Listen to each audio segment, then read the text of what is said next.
Bienvenue à tous les curieux. Regarde ça, mon vieux, pas mal pour un grand-père, hein? D'accord, à moi, grand-père. Un bon scénariste est prépondérant, voire primordial pour qu'un film soit appréciable, comme je l'ai déjà signifié dans ma vidéo sur W des Richter. C'est tout simplement la base, le socle sur lequel viennent ensuite s'appuyer toutes les autres composantes d'un métrage afin qu'ils forment un tout homogène et divertissent les spectateurs comme il en a la plupart du temps l'ambition. Ça fait combien de temps qu'on est amis, Joe? Oh, l'un dans l'autre jusqu'à ce que tu baises ma femme. Mais la récente grève des scénaristes à Hollywood a pointé du doigt le manque de considération dont jouit cette corporation. Bonne journée quand même. Alors même qu'elle est un maillon capital de la chaîne de production d'un bon film. Cependant, toutes les époques connaissent leurs scénaristes stars, ceux que les productions s'arrachent car ils font à chaque fois ou presque mouche. Vous arrivez à conduire sans les mains? Pas évident, il faut beaucoup s'entraîner et éviter autant que possible les heures de pointe. Avec un gros carton au box-office à la clé dans la plupart des cas. Mets les clés dans la poche gauche. Et le flingue dans la poche droite. Ça fait une bosse, c'est pas discret. Vous préférez que je le mette dans mon fut et que je m'explose les boules? Dans les années 80 et 90, l'un d'eux a d'ailleurs établi une nouvelle norme en matière de script à base de dialogues référencés, de punchlines cultissimes et de personnages forts et fragiles à la fois, toujours au bord du gouffre, mais sacrément crédibles. Très bien, allez viens, on saute, connard, on saute. Mais attendez, je dois vous parler d'une minute, attendez! Et mérite à coup sûr un coup de projecteur. C'est pour ça qu'aujourd'hui je vous fais découvrir Shane Black.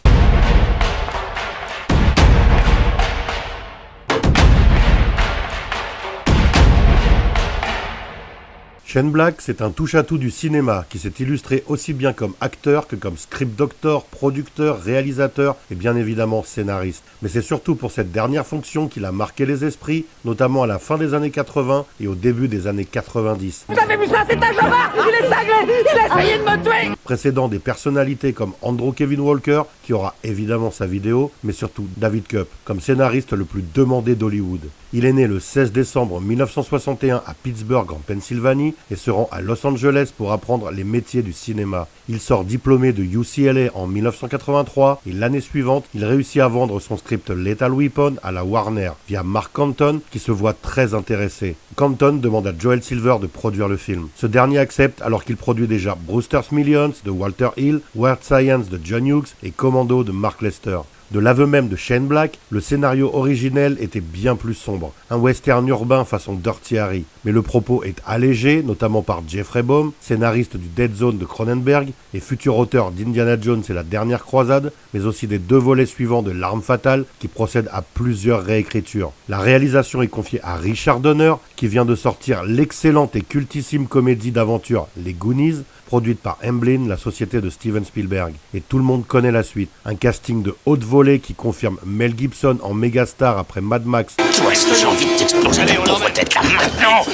Et nous présente Danny Glover en flic trop vieux pour ses conneries après qu'il ait joué un flic ripou et assassin dans Witness de Peter Weir. Ces deux-là forment un duo d'exception dans ce buddy movie que n'aurait pas renié Walter Hill et qui inspirera de nombreuses œuvres futures. Citons aussi l'excellente musique signée Michael Kamen et Eric Clapton, ainsi que David Sanborn au saxophone et le montage de Stewart Baird, entre autres réussites majeures du film. Ce dernier est un carton mondial lorsqu'il sort en 1987 et devient instantanément culte, asseyant du même coup la réputation de Shane Black, alors qu'il s'agit ici de son premier script. Coup d'essai et coup de maître pour le jeune diplômé qui fait l'acteur pour son ami de UCLA Fred Decker dans La Nuit des Sangsues en 1986. Il y joue un policier au commissariat mais n'est même pas crédité au générique. L'année suivante, 1987, est celle de tous les succès pour Shane Black car outre le scénario de L'Arme Fatale qui sort cette année-là, il co-signe également le script de l'excellent Monster Squad avec Fred Decker qui réalise également le film et il s'illustre surtout dans le chef-d'œuvre du grand John McTiernan, réalisateur dont j'ai longuement parlé dans ma vidéo sur ses films Thomas Crown et Basic, le mythique Predator, tout en étant script doctor non crédité sur le film.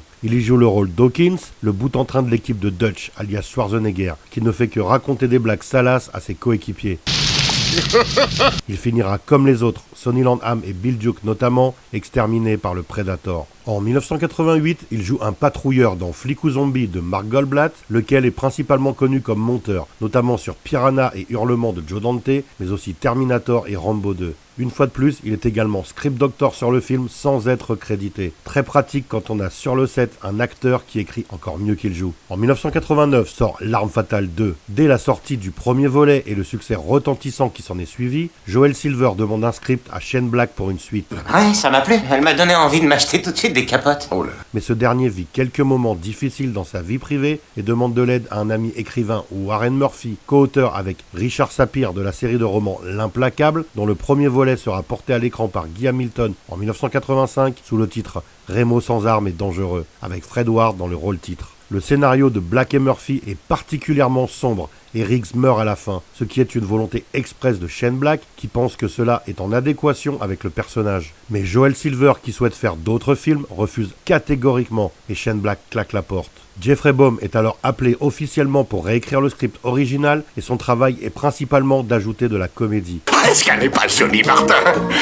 Recentrant notamment le film autour de la famille de Murtaugh et développant considérablement le personnage de Leo Gates, incarné par Joe Pesci. Ok, j'ai un petit problème, mais assez délicat à manier. Car ce dernier n'était présent que dans une seule et unique scène du scénario de Black et Murphy. Shane Black déclarera plus tard garder un goût particulièrement amer de cet épisode, car il considère que c'est le meilleur script qu'il ait écrit à ce jour, et regrette le tournant pris par la saga. Malgré cela, le film est un carton, et 2 autres volets verront le jour en 1992 et 1998, mais sans la moindre implication de Shane Black, même si ce dernier reste crédité comme créateur des personnages, comme ce sera également le cas pour l'immonde série adaptée des films, qui verra le jour en 2016 et durera 3 saisons. En 1990, il retrouve John McTiernan pour À la poursuite d'Octobre Rouge en tant que script doctor, donc non crédité, et dans lequel il tient un tout petit rôle, celui d'un marin de l'USS Rebane. En 1991, sorti désabusé de la mésaventure Lethal Weapon 2, il livre son histoire la plus sombre et la plus nihiliste, comme pour exorciser ses démons intérieurs. Il vend le script qu'il a développé avec son ami, l'acteur britannique Greg Hicks, à la Warner, pour la somme record de 1,75 million de dollars. Et c'est une fois de plus Joel Silver qui œuvre à la production. Shane Black coproduit également le film et c'est une première dans sa carrière.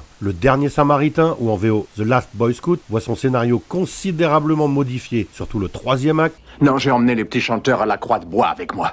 Mais quoi, y a que des cons ici? Et Tony Scott révélera bien des années plus tard, finalement, préférer le script original de Shane Black, bien plus sombre que le produit fini. Petite autocitation dans le film, lorsque Joe Allenbeck rentre chez lui avec Jimmy, sa fille regarde à la télé le film L'Arme Fatale. Signalons également que cette même année, il joue Caldecott Rush dans l'épisode pilote de la série Le Juge de la Nuit ou en VO Dark Justice. Il reviendra dans le même rôle dans le dernier épisode de la première saison en 1992, puis dans l'épisode 19 de la saison 3 en 1993. En 1992, il retrouve surtout le duo de Predator, John McTiernan, Arnold Schwarzenegger pour Last Action Hero, un film d'action satirique, parodique et autoréférentiel qui ne pouvait être signé que par les maîtres de la discipline. Pour qui sonne la glace? Celui-là, je l'ai refroidi. À la base, le script est signé Adam Leff et Zach Penn et s'intitule Extremely Violent, mais c'est Schwarzy lui-même qui décide de rebaptiser le projet Last Action Hero. Salut! Le scénario est alors confié à Shane Black et David Arnott, qui avaient co-signé les aventures de Fort Fairlane pour Rennie Harlin, afin de développer considérablement les scènes d'action. Le mythique auteur William Goldman, oscarisé pour Butch Cassidy et le Kid, mais aussi Les Hommes du Président, et responsable du script de Marathon Man, entre autres, développe quant à lui les personnages. Et même Carrie Fisher participe à l'écriture en tant que script doctor. Hélas, la mayonnaise ne prend pas et le film est un échec au box-office. Il y a les gars de la sécurité routière qui veulent me carrer une fanfare dans le fion parce que vous avez bousillé leur avion. Il y a le maire et le conseil municipal qui me boutent les roustons à cause du foutoir que vous avez mis sur la place. Notamment parce qu'il s'est retrouvé face au Jurassic Park de Spielberg, qui lui a été un véritable carton, voire un phénomène de société. Redites ça. Oui, nous avons un T-Rex. Cependant, Last Action Hero a été grandement réévalué et demeure aujourd'hui un film culte, dont toutes les qualités ont été relevées et appréciées à leur juste valeur. En 1993, il collabore à nouveau avec son ami Fred Decker pour Robocop 3, dans lequel il incarne Donnelly, et fait également office de script doctor une fois de plus. Cette année-là, il joue également Mike, le premier rôle du court-métrage éponyme Mike the Detective de Chris Matheson, un ami de UCLA. Puis en 1994, il incarne un tout petit rôle dans Night Dream de Michael Mayer, où figure notamment Sonny Landham qu'il avait côtoyé sur Predator. En 1996, il signe seul le scénario du film The Long Kiss Goodnight, qui sera rebaptisé chez nous Au revoir à jamais, et réalisé par Rennie Harlin, avec en vedette sa femme d'alors, la sublime Jenna Davis. Shane Black est payé 4 millions de dollars pour ce projet, qu'il produit également. Mais à la sortie, les critiques sont négatives et le film se plante au box-office, ce qui constitue le second échec de suite pour le duo Harlin Davis après le fiasco de L'Île aux Pirates, mais aussi pour Shane Black après Last Action Hero. L'année suivante, il n'écrit pas et se contente d'apparaître dans l'excellent excellent pour le pire et pour le meilleur avec Jack Nicholson dans le rôle de Brian, le manager du Café 24. Dans la foulée, il se voit refuser l'admission à l'Académie des Oscars au motif qu'il n'est pas éligible. Lui qui a donné pourtant ses lettres de noblesse à tout un pan de l'industrie hollywoodienne du divertissement, le film d'action intelligent, on croit rêver. Mais Shane Black le sait, il est devenu persona non grata. À partir de là, il disparaît des radars durant 8 ans, vivant de ses rentes, organisant de grandes fêtes pour Halloween et lisant énormément pour mieux revenir tel un phénix en compagnie d'un autre paria d'Hollywood, Robert Downey Jr. En effet, en 2005, une série de discussions avec le réalisateur James L. Brooks, ainsi que son admiration sans borne pour les vieux polars façon Raymond Chandler, le convainc de se remettre à écrire. Et il livre alors un script clairement hommage à tout ce pan de la culture américaine, le polar noir. Ah, et qu'est-ce que tu fais? Qu'est-ce que je fais? À notre amateur de bluff, je propose un petit jeu qui s'appelle « Est-ce que je bluffe ?» s'inspirant notamment d'un roman de Brett Halliday. Il y mêle cependant son script avec un soupçon de comédie romantique, ce qui est un mélange à la fois osé et novateur. Après avoir essuyé plusieurs refus, c'est son ami Joel Silver qui décide de l'aider, et pour un petit budget, ce dernier lui confie même la réalisation du métrage. Une première pour Shane Black, qui revient par la petite porte, mais espère plus que tout renouer avec le succès. Avec au casting Robert Downey Jr. qui est à présent abstinent après de nombreuses années de dépendance et un Val Kilmer au sommet de son art, Kiss Kiss Bang Bang reçoit des critiques élogieuses et un bouche à oreille très favorable, mais demeure hélas un relatif échec commercial, ne parvenant pas à se rembourser sur le territoire national. Mais l'intérêt est revenu et Shane Black n'est plus un paria pour l'industrie. Il a su concocter une excellente histoire et un film très plaisant, ce qui est une gageure, surtout pour une première fois derrière la caméra. En 2007, il joue dans 2 courts-métrages, The Boy Scout de Ward Roberts et Monkeys de son ami Chris Matheson. Puis en 2011, il travaille à l'adaptation du manga culte Death Note, qui aura bien évidemment sa vidéo sur cette chaîne, mais le projet change de main et ne se finalise pas. En 2013, Robert Downey Jr., qui est à présent devenu une star mondiale grâce à Iron Man, pense à lui pour écrire et mettre en scène le 3e volet des aventures solo de Tony Stark après l'éviction de Jon Favreau, responsable des 2 premiers opus et dont le second film s'est révélé décevant. Shane Black coécrit avec Drew Pearce et signe la réalisation de ce qui demeure son second film derrière la caméra. J'ai donc décidé que vous étiez déjà mort. Le scénariste en fait une sorte de film somme, où sont rassemblées toutes ses obsessions au service d'un super-héros. Mais n'était-ce déjà pas le cas de ses précédents scripts? Incontestablement, Jack Slater était une sorte de super-héros. Même Dutch, qui réussit à vaincre un extraterrestre bien plus fort que lui sur le papier. Sans oublier Martin Riggs et Joe Allenbeck, 2 anti-héros attachants dont on nous montre le pire, mais qui sont en fait capables du meilleur. Les critiques sont bonnes et le film cartonne au box-office, devenant l'un des plus gros succès mondiaux de tous les temps, avec plus d'1,2 milliard de dollars de recettes. Seuls quelques fans hardcore du comique regrettent le twist jugé grotesque autour du mandarin. En 2015, il réalise et coécrit avec Fred Dekker le téléfilm Edge, adapté du roman de George Gilman, avec Max Martini et Ivan Strahovski au casting. L'année suivante, en 2016, il retourne à ce qu'il sait faire le mieux au cinéma, la comédie policière en forme de buddy movie. Quand tu verras le docteur, non, dis-lui que t'as une fracture spiroïde du radius. Non. Avec The Nice Guys, qu'il réalise également. Il co-signe le scénario avec Anthony Bagarozzi, sachant que les 2 compères y travaillent depuis 2001, écrivant tout d'abord les répliques d'un personnage attitré avant d'inverser. Le projet était d'abord pensé sous forme de série avant de devenir un long métrage. La reconstitution des années 70 donne un charme indéniable à l'œuvre et le duo Russell Crowe-Ryan Gosling fait des étincelles. Enfin, en 2018, il effectue un retour aux sources que tout le monde pensait salvateur. Oh, délire! Si nous on est des tarés, alors lui c'est un fou furieux!